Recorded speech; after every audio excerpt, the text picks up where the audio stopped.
જય શ્રી કૃષ્ણ મિત્રો, સ્વાગત છે તમારું મારી યુટ્યુબ ચેનલ શ્રી હરિદર્શનમાં। હું અને મારા કાન્હાજી આપનું હાર્દિક સ્વાગત કરીએ છીએ। મિત્રો, કૃષ્ણ ભગવાનની બાળ લીલામાં આજે આપણે વાત કરીશું કે કૃષ્ણ ભગવાન અને બલરામ જ્યારે એકબીજા સાથે પોતાના પુનઃજન્મની વાતો કરતા હોય છે તે યશોદા માતા અને બલરામના માતા સાંભળી જાય છે। આ સાંભળીને મૈયા વિચાર કરે છે કે આ બધી વાતો કેવી રીતે કાનાને ખબર પડી। ત્યારે બલરામના મૈયા કહે છે કે આ બધી વાતો, જે જૂની વાતો, જે પુરાણોની વાતો છે એ હું મારા બલરામને રોજ સંભળાવું છું અને એનું અનુકરણ આજે આ કરી રહ્યો છે। એમ કરીને યશોદા મૈયાના મનમાં વિચાર આવે છે, પણ હું પણ મારા કાનાને હવે ભણતા શીખવાડીશ, હવે લખતા વાંચતા શીખવાડીશ।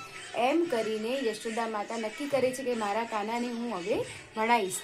તો યશોદા માતા અ, આ, ઈ, ઉ એવા સ્વર અને વ્યંજન બંને ભણાવવા માટે આખો મોટો ચાકડો તૈયાર કરે છે અને કાનાને ભણાવવા માટેની તૈયારી કરે છે।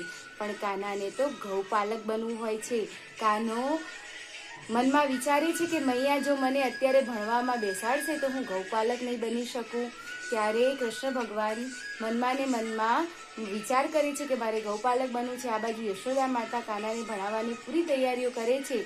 ત્યારે કૃષ્ણ ભગવાનને યશોદા માતા એક જ વખત બધું શીખવાડે છે।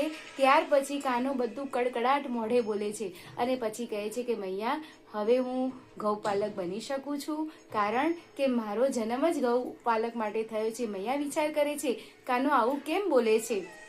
પછી કૃષ્ણ ભગવાન ગૌપાલકના જે અર્થ થાય છે એ કાનાને સમજાવે છે કે નંદ બાબા પણ ગૌપાલક છે અને જો હું આ ગામનો રાજકુમાર એ ગૌપાલક પહેલા નહીં બનું તો લોકો શું કહેશે। એમ કરીને કાનો મૈયાને મનાવે છે અને ગૌપાલક કેવી રીતે બનાય તેની પરીક્ષા યશોદા માતા કાના જોડે કરે છે કે તું એવું તો શું કરીશ કે તું ગૌપાલક બની શકીશ।